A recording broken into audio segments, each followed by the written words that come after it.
Évangile TV présente Partage ton histoire. Des témoignages émouvants et bouleversants.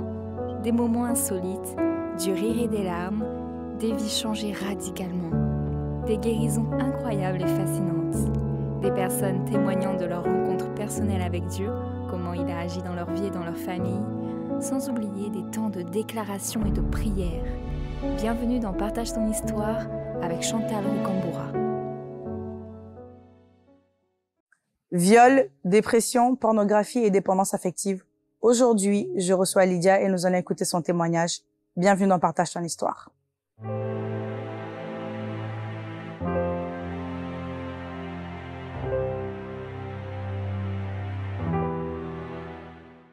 Bonjour Lydia. Bonjour Chantal. Bienvenue dans Partage ton histoire. Je te remercie. Donc, je suis très ravie de te recevoir aujourd'hui. Également. Donc Lydia, tu as 22 ans, tu es ça. togolaise et tu as grandi dans une famille chrétienne catholique, religieuse, en tout cas ça. croyante. Et je vais te demander un peu de nous dire dans quel contexte familial, un peu plus en détail, dans quel contexte familial tu as grandi, s'il te plaît. Alors, déjà merci pour l'invitation. Donc j'ai grandi effectivement au Togo depuis ma naissance, donc jusqu'à mes 12 ans. Et ensuite je suis venue en France après ça. Et j'ai grandi en fait avec mes deux parents. Dans notre maison familiale, j'avais également un de mes frères avec moi parce que j'ai deux grands frères du coup, mais un qui est parti en fait en France avant que je ne sois née.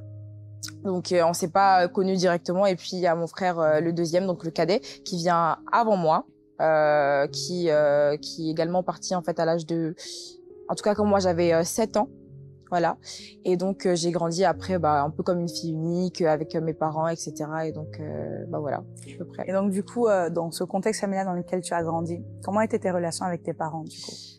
Alors, assez bonne, j'ai envie de dire. On s'entendait très très bien. Après, effectivement, il y avait quelques disputes de temps en temps entre mes parents.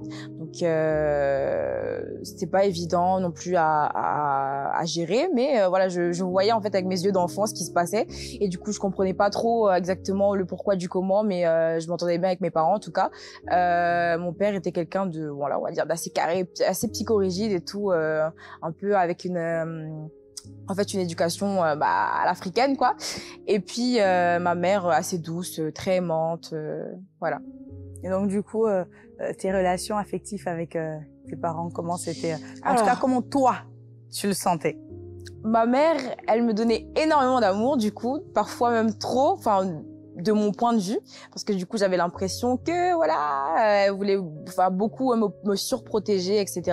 Et voilà, moi je voulais du coup l'attention de mon père, on va dire, puisque lui c'était celui qui était le plus, on va dire, fermé émotionnellement en tout cas, dû au fait de son éducation aussi du coup, puisqu'il a été éduqué aussi dans un contexte assez, on va dire, c'était l'aîné de sa famille, donc voilà, il devait tout gérer, ses petits frères, ses petites sœurs, etc. et tout, et donc moi on était proches, mais pas vraiment, il n'y avait pas ces trucs de câlins, voilà, on était proches, mais l'affection était pas trop là, quoi, on va dire ça comme ça. Donc du coup, un manque affectif exactement, du côté de papa, voilà. Donc du côté de la figure paternelle. Exactement. Et donc, ce qui a quand même eu des répercussions, oui.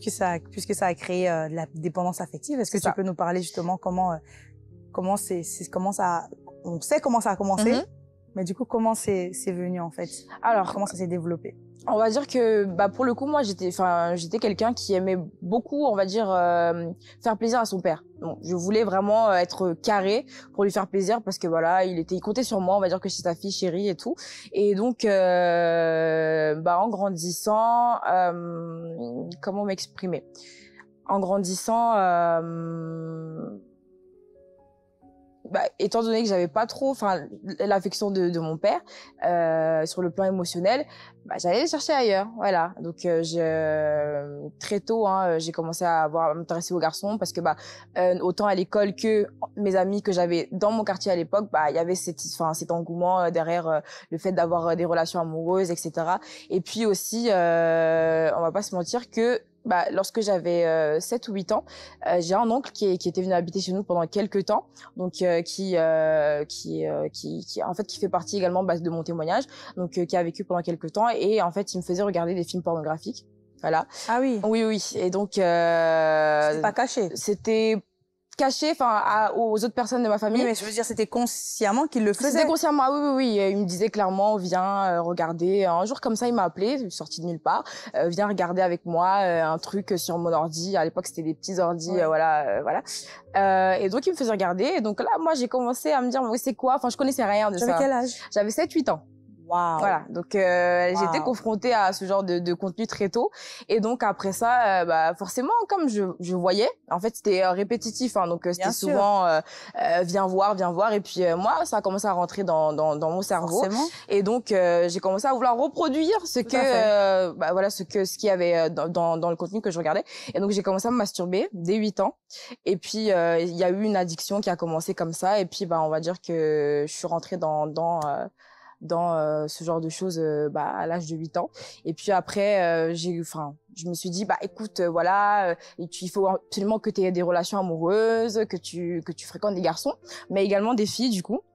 C'est là où je vais venir au fait que je suis passée aussi par la bisexualité, avant de pouvoir rencontrer le Seigneur Jésus, parce que le tout premier film pornographique que mon oncle m'a fait regarder, c'était vraiment un film lesbien, on va dire. D'accord. Donc moi je me suis dit ok, on peut s'intéresser également aux filles en étant une fille. Oui.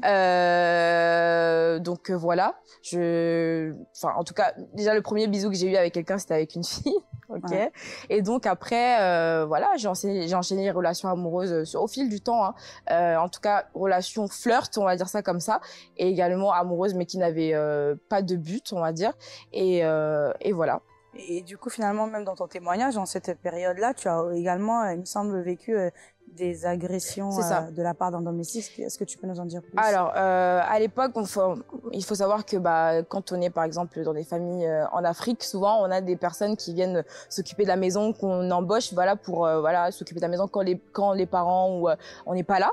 Donc, il y avait quelqu'un à cette époque-là qui était venu habiter chez nous. Donc, c'était une personne qui était logée et nourrie, et il s'occupait de la maison. Donc, moi, je le voyais souvent, étant donné qu'on habitait ensemble. Mes parents ils travaillaient en fait du matin au soir, donc généralement lorsque j'entrais de l'école assez tôt, on va dire, puisqu'on finissait les journées entre midi, on va dire, ou 14h. Et donc je le voyais souvent, même pendant les vacances. Du coup, on va dire qu'il avait commencé à vouloir me traumatiser. Je sais pas pourquoi. À l'époque, il avait 19 ans, je crois, et moi, j'en avais 9. Et donc, de temps en temps, il venait m'embêter comme ça, et puis il me faisait rentrer dans sa chambre. Il fermait la chambre à clé, et il me faisait croire, en fait, qu'il allait me faire du mal, en tout cas, sexuellement. Ah oui. Il me faisait croire qu'il allait me violer, en fait. Mais il se passait jamais rien. Et donc, au final, moi, j'étais traumatisée, et je me débattais, en fait, entre guillemets, contre lui, sans vraiment savoir c'était quoi son but, en fait.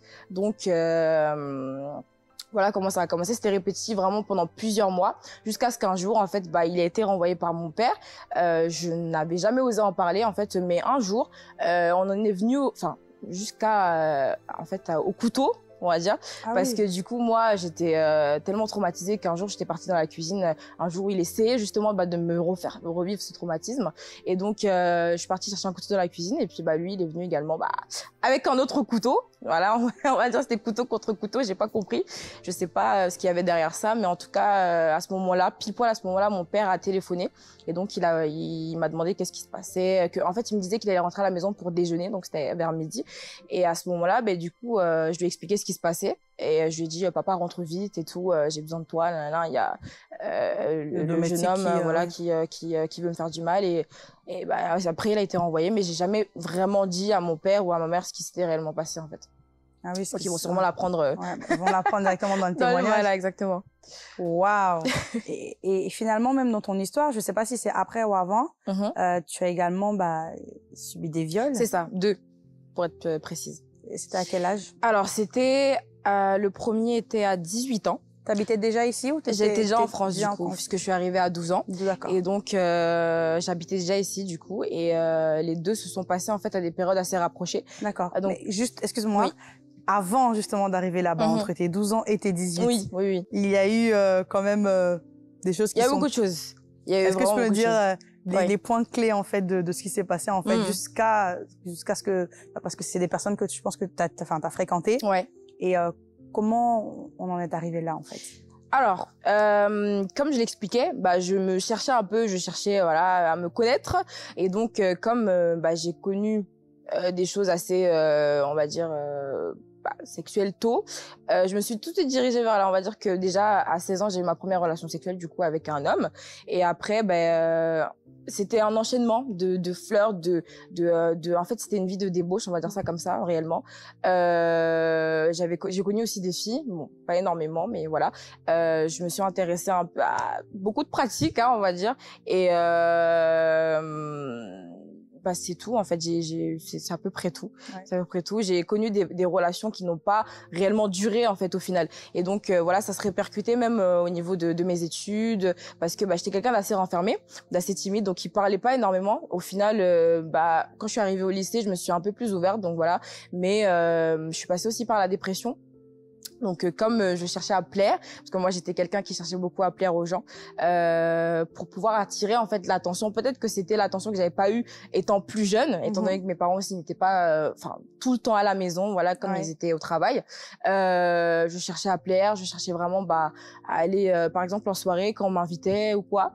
Et voilà, à l'époque, j'habitais encore avec un de mes grands frères. Il n'était pas au courant de tout ça. Malheureusement, je faisais un peu en cachette. Oui, voilà. Et puis c'est tout. Hein. Et donc finalement,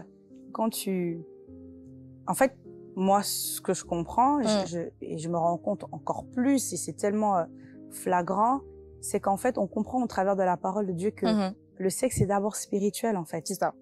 Ça ouvre des portes. C'est-à-dire que dès ton jeune âge, il y a beaucoup d'enfants comme ça. Je sais que même moi aussi, très tôt, je suis tombée sur des vidéos et autres pornographiques, et ça ouvre des portes, en fait, à des esprits, à des démons. Bon, c'est vrai que t'avais pas forcément cette connaissance-là, mais ça nous fait tomber dans un engrenage, et ça nous pousse même justement à aller parfois certaines personnes à l'extrême, ou à chercher encore d'autres choses, à plonger dans des vices en fait, parce qu'en fait il y a des esprits mauvais vraiment qui s'attachent en fait à nous lorsque ces portes sont ouvertes, et ça peut être des portes qui sont ouvertes par d'autres personnes. Exact, que ce soit dans la famille ou même, j'ai envie de dire, beaucoup aujourd'hui, même dans la société, parce qu'un arrêt de bus, tu peux déjà commencer à avoir des choses très, très provocantes.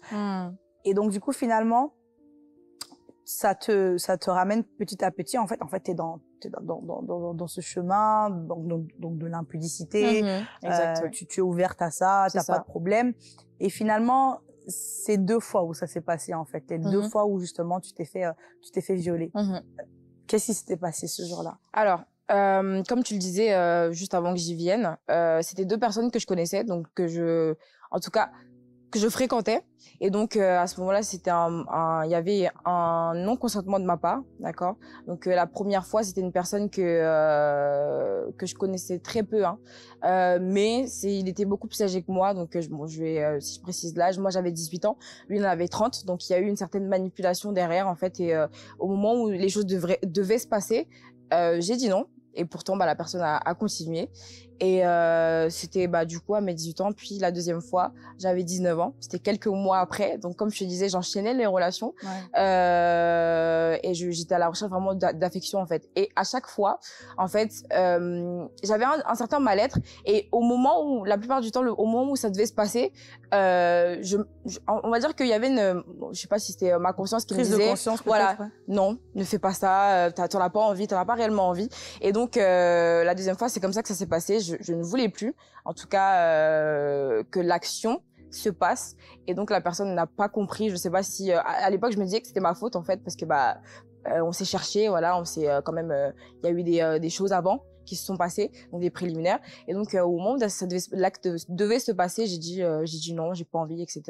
Sachant que bon, bref, je vais pas rentrer dans les détails, mais il a usé de la force du coup, et donc ça s'est passé. Et après moi, j'étais complètement brisée, on va dire.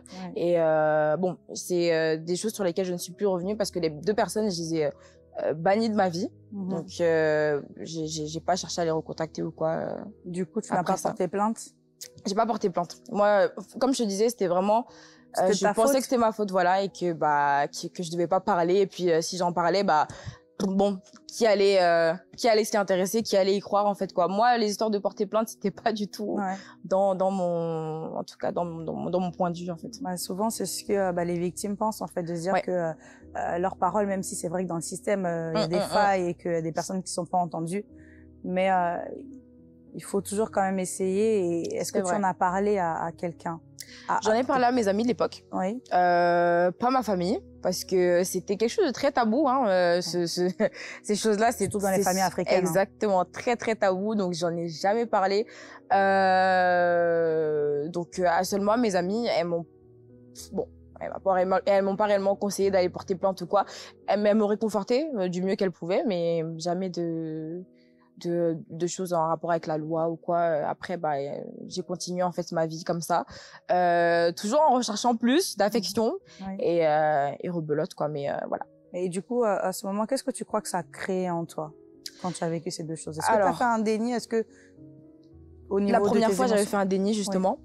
J'avais fait un déni. Au début, je pensais pas, enfin, dans ma tête, c'était pas un viol, hein. Donc, c'est bien après que on m'a dit, mais Lydia, mais c'est un viol, en fait, ce que tu as vécu. J'ai dit, mais comment c'est un viol? Et donc, j'ai développé une haine pour les hommes.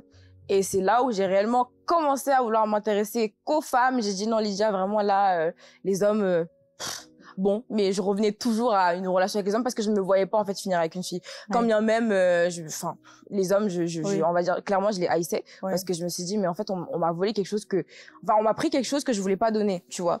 Donc, bon, jusqu'à maintenant, c'est quelque chose de dur que je travaille encore avec l'aide du Seigneur. Voilà. Et donc, dans mes émotions, c'était un peu troublé, toujours, voilà, la dépression qui revenait, etc. Et puis voilà. Et quand tu traversais toutes ces épreuves, dans ta tête, où était Dieu? Est-ce que tu lui parlais ou est-ce que tu te disais, bon, ça n'a rien à voir avec Dieu, ça c'est ma vie? J'avais quand même conscience que Dieu était là. J'ai vécu dans une famille qui est catholique, vraiment, comme tu disais, religieuse. J'allais à l'église tous les dimanches, mais pour moi, Dieu, c'était Dieu, quoi. C'était un Dieu lointain. C'était Dieu. Je pouvais pas avoir de relation avec lui. De temps en temps, je pouvais me permettre de lui adresser des prières, mais c'était pas, c'était assez religieux en fait, voilà. Donc finalement, je ne lui parlais pas. Le jour où je vais vraiment parler en fait de ce que je ressentais, où je voulais vraiment qu'il puisse me sortir de ces choses, c'était le jour où, juste avant que je puisse le rencontrer réellement. Voilà. Et du coup, comment il t'a attiré justement? Allons sur ce point. Comment il t'a attiré à lui? Comment ça s'est passé? Comment cette rencontre s'est passée? Alors, un beau jour, il me semble que c'était l'année dernière, donc en 2022. Pendant l'été, j'étais avec une copine, on faisait du shopping sur Paris, et j'ai été en tout cas, ma copine et moi, on a été interpellés par deux personnes, en tout cas deux garçons de l'église où je suis actuellement. Donc, ils étaient en train de partager la parole de Dieu, d'inviter surtout à un événement qui se passait à l'église en présentiel. Et donc, ma copine a accepté. Bizarrement, c'est pas moi qui ai dit oui. Elle m'a dit allons-y, et au final, 2 semaines plus tard, j'y suis allée. Et en fait, avant ça, on va dire que j'avais fait une prière à Dieu. Ah, cette fameuse prière. Souvent, on demande à Dieu de se révéler à nous. Exactement. J'ai dit bon, c'était en fait un jour où j'étais dans ma chambre comme ça et je n'en pouvais plus en fait. Voilà, j'avais déjà des pensées suicidaires depuis très jeune, depuis mes 14 ans, je pensais déjà à ça, mais j'étais jamais passé à l'acte parce que on m'avait dit que si je passais à l'acte, tu vas en enfer. Voilà, je vais en enfer. Donc j'ai dit non Seigneur, pardon, je veux jamais, je veux pas en enfer parce que j'avais la conscience quand même qu'il y avait ça, le paradis et l'enfer. Et donc au final, j'avais fait cette prière, j'ai dit Seigneur, vraiment j'en peux plus, j'étais en larmes. J'ai dit Seigneur, j'en peux plus vraiment. Je sais que ce truc-là vraiment m'éloigne de tes voies et tout. Bizarre, je sais même pas d'où ça me sortait alors que j'avais pas de relation avec Dieu. Je sais que ça m'éloigne de toi. Je veux vraiment te connaître. Si réellement Jésus tu existes, il faut que tu te révèles à moi. Bon, j'avais oublié cette prière, hein, mais le jour où j'ai rencontré ces deux garçons, mais j'avais pas pensé à ça. Et au final, c'est lorsque je suis venue justement avec ma copine à cet événement-là. Donc c'était une réunion de prière où on partageait la parole de Dieu. Il y avait d'autres témoignages aussi justement, et donc c'est là où j'ai vraiment ressenti la présence de Dieu, où j'ai vraiment vu qu'en fait Dieu était amour, parce que le message m'avait vraiment touchée, et j'ai vu en fait que Dieu a pu faire au travers de la vie de certaines personnes, et j'ai dit ok, ça veut dire que Dieu peut faire ça pour moi, parce qu'il y avait des personnes qui étaient un peu dans mon cas, impudicité, dépression et tout. Et j'ai vraiment senti l'amour de Dieu, j'ai senti une paix en fait quand je me suis retrouvée dans ce lieu. Et je me suis dit ok, Jésus existe parce qu'il m'a vraiment rempli de son amour. C'est surnaturel. Exactement. Et j'ai entendu justement une voix au moment où je devais faire la prière qu'on appelle la prière de repentance. J'ai entendu une voix qui me disait je t'attendais depuis longtemps, et wow. Et c'était toi qui tardais en fait, et voilà. Donc c'est comme ça que j'ai rencontré le Seigneur. Amen, gloire à Dieu. Et au final, maintenant que après ta rencontre avec le Seigneur, par quoi est-ce que le Seigneur a commencé? Par quoi? Quelle restauration ou renouvellement d'intelligence ou dans tes pensées? Qu'est-ce que le Seigneur a commencé à faire? Ça, c'est une bonne question. Qu'est-ce que le Seigneur... Ok. Bon, peut-être pas dans l'ordre exact si tu te rappelles, mais en tout cas, quelles sont les choses qu'il a fait justement? Juste avant que je puisse te rencontrer, j'étais en relation amoureuse, j'avais 21 ans, donc j'étais en relation amoureuse avec un garçon qui me traitait bien.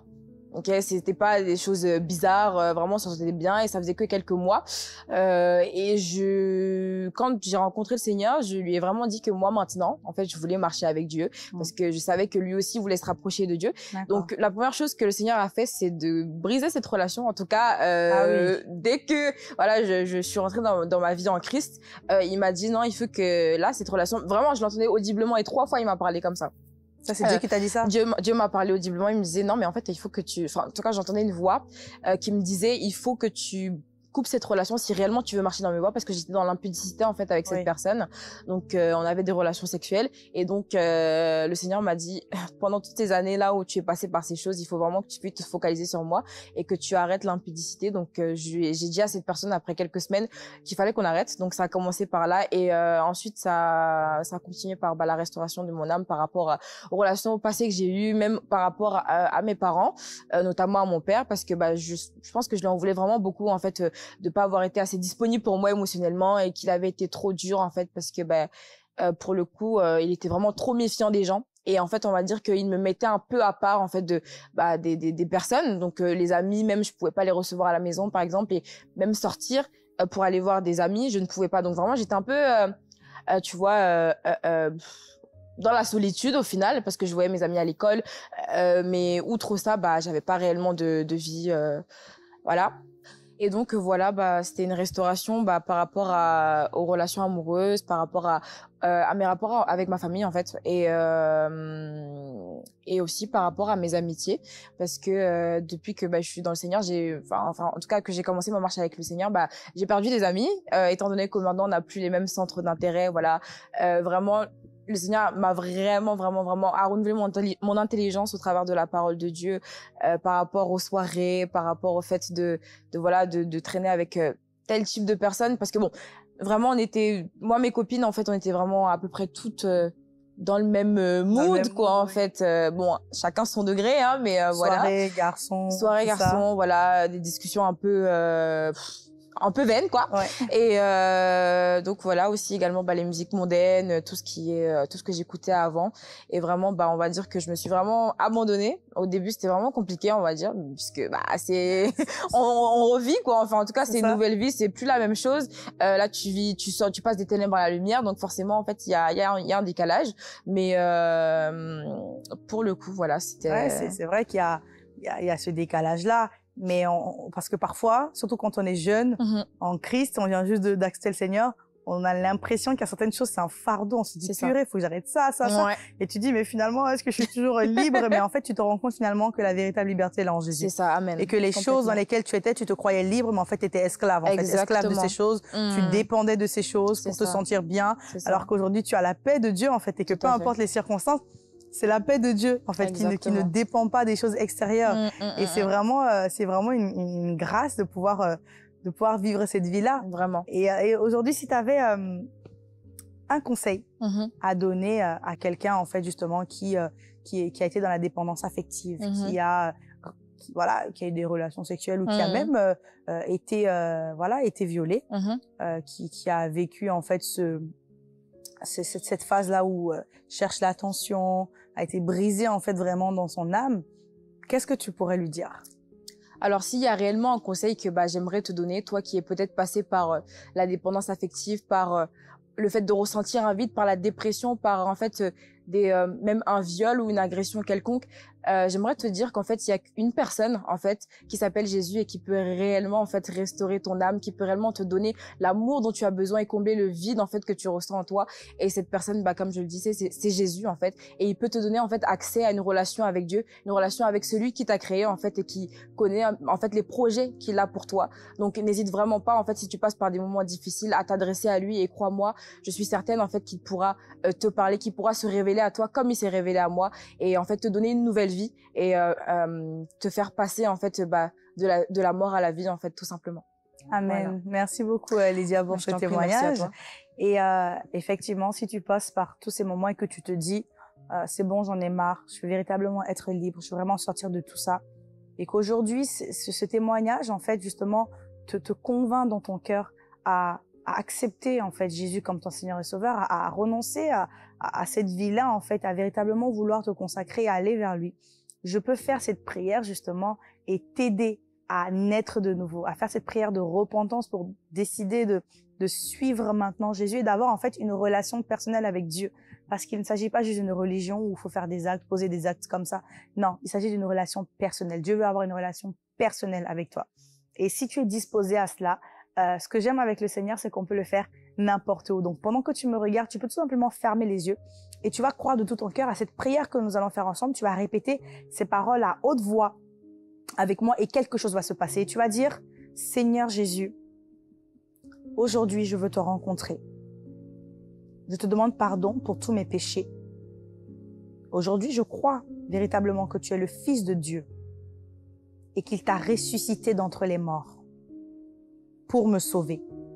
Je t'ouvre mon cœur, je te reçois et je t'accepte comme mon Seigneur et mon Sauveur. Merci parce qu'à partir d'aujourd'hui, je suis né de nouveau, je fais partie de ta famille, je deviens ton enfant. Mes péchés ont été effacés et je recommence une nouvelle vie avec toi. Merci Seigneur parce que tu me délivres et tu me libères de toutes ces choses, parce que tu guéris mon cœur. Je le crois. Et c'est au nom de Jésus que j'ai prié. Amen, amen, amen. Bravo et félicitations. Si tu as fait cette prière, laisse-moi te dire que ta vie ne sera plus jamais la même. Dieu est celui qui va combler ton cœur. Parle à Dieu avec tes propres paroles, les paroles qui viennent de ton cœur. Pas besoin de réciter des prières que tu as déjà apprises par cœur, mais véritablement fais-lui confiance. Confie-lui ce qui se passe et le Seigneur agira certainement. Et tu verras que la vie en Christ est une vie merveilleuse. Donc, si tu as fait cette prière, n'hésite pas à me contacter sur ma page Instagram, partage ton histoire, afin que je puisse te donner quelques conseils pour débuter ta nouvelle vie en Christ. Et d'ailleurs, si tu as un témoignage, écris-moi également. Je serai ravie de te recevoir ici dans cette émission pour écouter ton témoignage. Merci encore, Lydia, pour ce magnifique témoignage. Tout le plaisir était pour moi. Merci beaucoup. Amen, amen. Et merci à tous de nous avoir suivis. On se retrouve très prochainement pour un autre témoignage dans Partage ton histoire. Au travers du témoignage de Lydia, on se rend compte que malgré les difficultés et même la profondeur du péché dans lequel on peut se trouver, Dieu nous tend toujours la main. La question c'est, est-ce que nous acceptons? Est-ce que nous acceptons cette aide? Est-ce que nous acceptons de laisser Dieu entrer dans notre vie? Je crois véritablement qu'au travers de cette histoire, vous pouvez accepter de croire, d'espérer en ce que Dieu est capable de faire, dans le changement qu'il peut apporter dans votre vie. Merci à tous de nous avoir suivis et on se retrouve très prochainement pour un autre épisode dans Partage ton histoire.